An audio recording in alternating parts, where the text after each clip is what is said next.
remember when I left.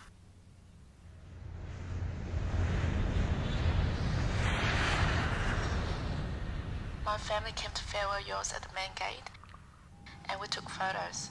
Then you guys moved to Bataan for a few months before Australia. It's strange. I've completely forgotten about that. I thought we moved straight from Pawalan. Bataan is where people go to wait for their visa. Whereabout is it? Is it on the same island as Pawalan? No, it's on a different island. It takes about a day and a half to get there by boat. But you guys flew there. I remember visiting your family in Bataan before you left the Philippines. You know, you haven't mentioned that place. I've completely forgotten about it. I didn't even know it existed in my head. But I remember now. I remember a large field of sunflowers. Oh. There was this little boy that used to live near us. I think we used to play together, but one day he was getting his hair cut, and because he couldn't sit still, the guy who was cutting his hair accidentally snipped part of his ear. I remember running around crying hysterically with blood gushing out of his ear.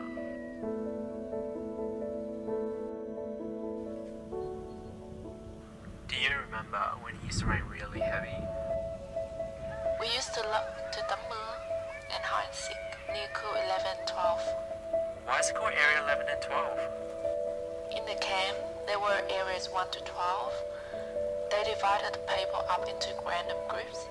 They give us houses, food and blankets. And once every week we all went to the Jumtam to watch a movie. It was a small TV with a few hundred people gathered around.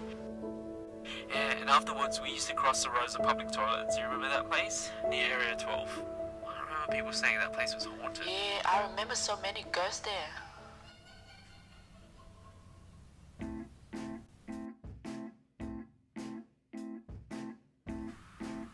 Were we allowed to leave the camp? No, And how did we get to the main city? I remember seeing a massive shopping centre in Manila. only at certain times, but not everyone was allowed out.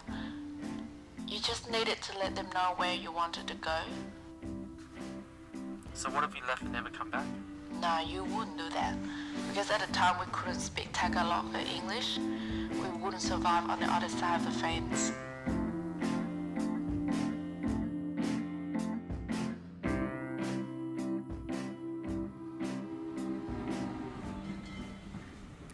I think I was 5 or 6.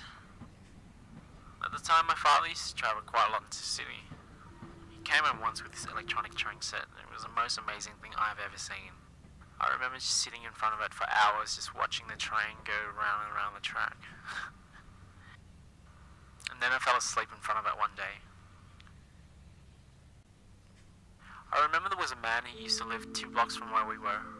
He was an ex-builder, and his wife had left him with 2 kids to take care of. One of them was this boy who used to hang around us. I never liked him though. He was a thief. He was the same thief that stolen my train set when I was asleep.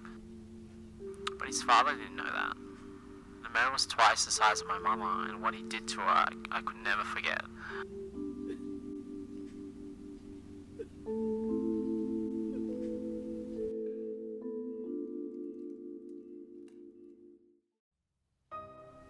A lot happened after you left. Like what? While we were visiting you guys in Bataan, we got a letter from my dad, and he said we had to move out to another area. Why? What happened? The Philippines government had reclaimed the area for military. For 3 years, I just stayed in Area 6 until it burned down. What? Are you serious? Yep, there was a massive fire. We lost everything. It all happened so quickly. So, what happened after that? Remember the HTC school? Not really. Well, we brought into the school, and we lived there for a while until Vietnam was built. We got donations from the people around the world, Really? and people came to help. It's beautiful there. It's like we're in Vietnam. Wow, this is the first time I've heard this. I just always assumed, you know. Yeah.